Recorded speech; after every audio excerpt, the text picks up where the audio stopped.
The fundamental principles, I guess, of our curriculum is we're not necessarily teaching people how to ride motorcycles. We're just communicating effective and demonstrated safe riding practices. Really, the ownership of the experience falls on the student. Our job is just to facilitate that learning and try and remove any obstacles, even obstacles that the student might bring to the class themselves, help them get out of their own way, if you will. Motorcycle riding is not something you can force, and being an effective and skilled motorcycle rider, there are people with natural ability, but it's rare. Generally, we say if they can ride a bicycle and have the balance and stability for that, they probably have a fighting chance to be effective and good at motorcycle riding.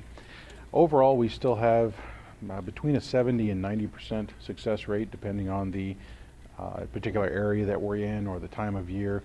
We always have a bit of a rush in the springtime, and then the numbers trail off towards the end. But in the end, we never ever, as the state coordinator, I always emphasize it's never about how many people you pass. There are no incentives of any kind tied to the number of pass students that we have. We provide an opportunity for them to learn and hopefully provide the right kind of environment. But in the end, our job is to evaluate them professionally and see if they qualify for the licensing waiver card that we give them.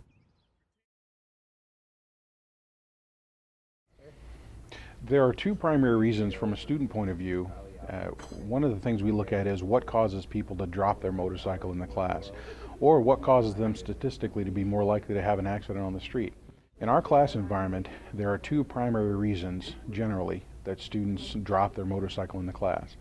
And maybe they get hurt, maybe they don't, but the two main things, two of our fundamentals are try and keep your eyes up. Students who drop their bikes a lot or have balance and stability problems tend to look down. They tend to be looking at the bike for some sort of reinforcement of what the problem is so they can try and make the correction. We are visual creatures for the most part. The second reason is aggressive front brake application. A rider gets a little too apprehensive or nervous. They tend to grab, and we tend to tense up. So what we encourage is a smooth front brake application.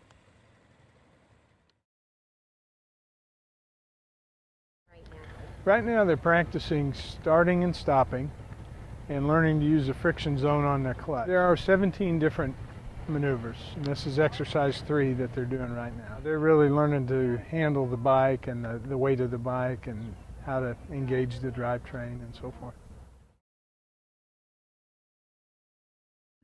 Each candidate goes through a peer teaching phase where we spend several days with people practicing teaching the curriculum in front of their peers.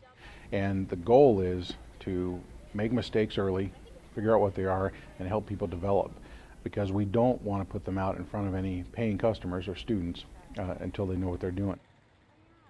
Then they go back to whatever training site they're going to be working for. And in most cases, they have an additional level of scrutiny. They're required to go through what's called a mentor class, where, again, being unpaid, the training site requires them to go to the class, teach a class with a mentor level instructor, somebody who's already a veteran, and make sure that they are ready to be cut loose in front of live students.